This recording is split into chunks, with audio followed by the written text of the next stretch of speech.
Simula taong 1934 hanggang sa kasalukuyan, nakasama ng sambayan ng Pilipino ang Philippine Charity Sweepstakes Office. Naging karamay ang PCSO sa mga kapighatiang pinagdaanan ng bayan na sama-sama nating nalampasan. Mula noon, ngayon, sa hinaharap at magpakailanman, asahan ninyo ang PCSO sa pagtataguyod ng isang matatag, maginhawa at panatag na buhay sa bawat Pilipino.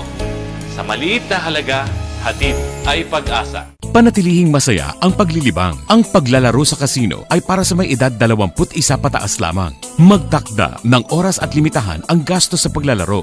Huwag magsugal kung nalulungkot. Huwag hayaang makasira ng buhay at pamilya. Para sa impormasyon ukol sa responsible gaming, tumawag lamang sa hotline numbers 623-1869 at 0917-592-6618 o bisitahin ang www.casinofilipino.ph. Isang mensahe mula sa PAGCOR. Keep it fun. Game responsibly. Sa pamamagitan ng state-of-the-art 25,000 watts Umi Digital AM Power Stereo Transmitter. Ito ang DZME 1530, numero 1 sa paghahatid ng mga sariwang balita, impormasyon, komentaryo, aliw, musika at public service. DZME 1530, una sa kanan, ang himpilang may paninindigan.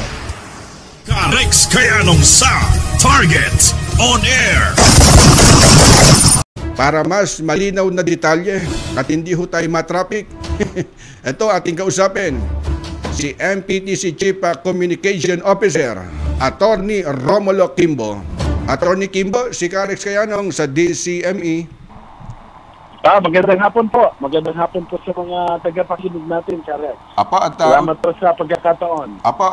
Unahin ko lang, attorney, na ibalik na po ba sa lahat ng toll fee na kinaltas dun ho sa mga motoristang dumaan sa toll gate sa Valenzuela sa kabila ho ng pagsuspindi ho ng Valenzuela LGU dun ho sa business permit ho ng NLEX? Opo.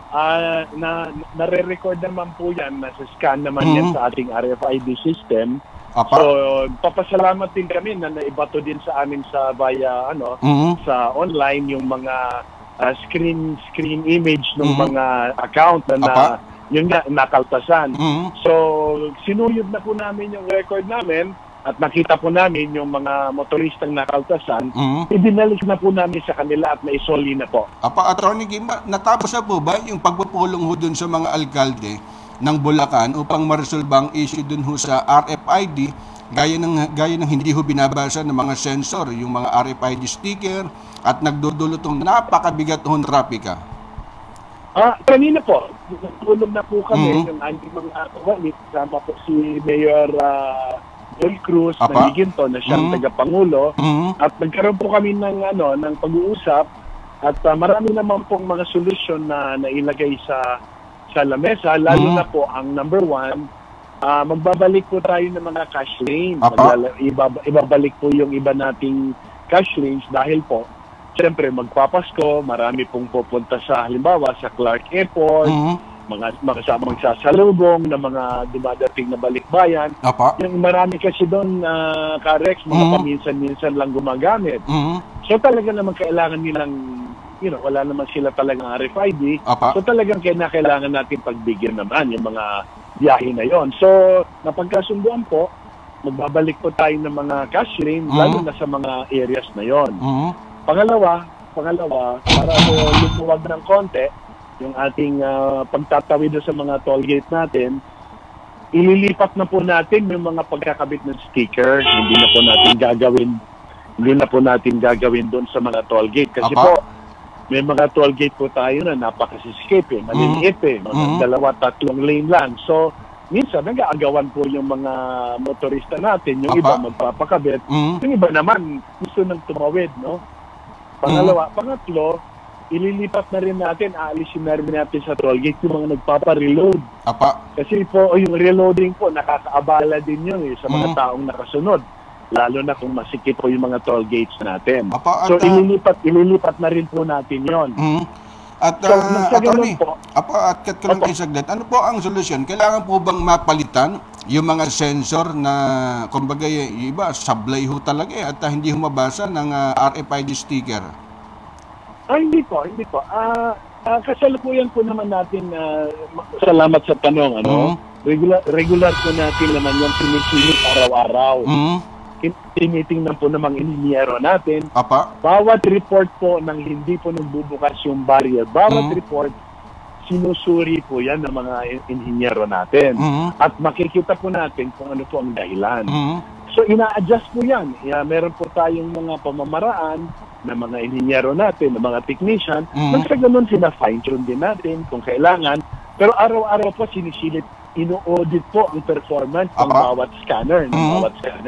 Opo, tuloy-tuloy po ang maintenance natin at saka pagsusuri. Araw-araw po ginagawa natin yun. Sa inyong pagtaya, kailan po maiko-comply ang mga dapat tong ayusin ng MPTC upang mailip na itong suspension ng business permit at maibalik ang operasyon ng NLEX sa Valenzuela City, Attorney? Salamat. Sa totoo lang, Karex, yung operasyon naman natin hindi naman tumigil. Pag sinabi kasi natin business operations, hindi naman nangangahulugan kung kolekta lang ng toll yun. Ang business operations natin, yung maintenance, yung paglilinis, yung pag-aayos ng lubak-lubak, yung pagpapatrol, pagta-traffic management. Pag meron pong tumitirik na sasakyan, meron po tayong grupong pumupunta. At pag meron pong na-aksidente, syempre, pati mga ambulansya, nandun po ang serbisyo natin. Pag mamantini po ng ilaw, halimbawa, kasama po lahat yan sa business operations natin. Ang pangungolekta ng toll, isang sangkap lang naman sa buong operation. So, ang tinigil lang naman po yung pangungolekta ng toll. Pero yung buong pag-operations po doon, hindi po tinigil. Talagang tuloy-tuloy naman natin gagawin yon. At positibo naman po kaya, Attorney, na mareresolve itong issue na to sa RFID, sa mga local executive bago matapos ang taon? Siyempre, solution finding naman tayo. Alam naman po natin ang trapiko para pagkalahatan po yun.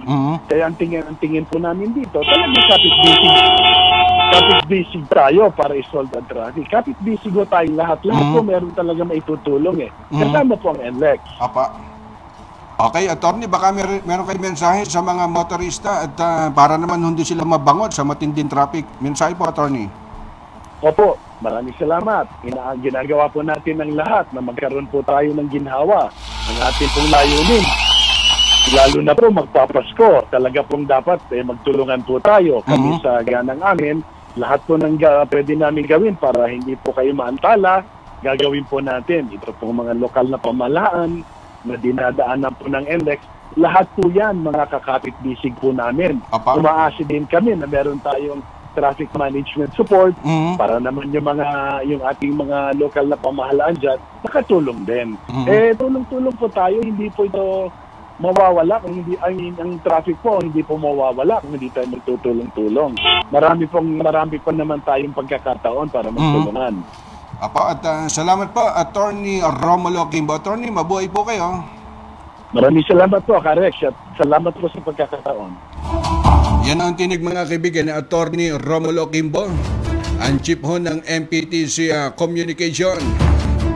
Ang bahaging ito ay atid sa inyo ng PCSO at PAGCOR. Simula taong 1934 hanggang sa kasalukuyan, nakasama ng sambayan ng Pilipino ang Philippine Charity Sweepstakes Office. Naging karamay ang PCSO sa mga kapighatiang pinagdaanan ng bayan na sama-sama nating nalampasan. Mula noon, ngayon, sa hinaharap at magpakailanman, asahan ninyo ang PCSO sa pagtataguyod ng isang matatag, maginhawa at panatag na buhay sa bawat Pilipino.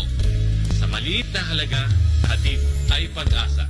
Panatilihing masaya ang paglilibang. Ang paglalaro sa kasino ay para sa may edad 21 pataas lamang. Magtakda ng oras at limitahan ang gasto sa paglalaro. Huwag magsugal kung nalulungkot. Huwag hayaang makasira ng buhay at pamilya. Para sa impormasyon ukol sa responsible gaming, tumawag lamang sa hotline numbers 623-1869 at 0917-592-6618 o bisitahin ang www.casinofilipino.ph. Isang mensahe mula sa PAGCOR. Keep it fun. Game responsibly.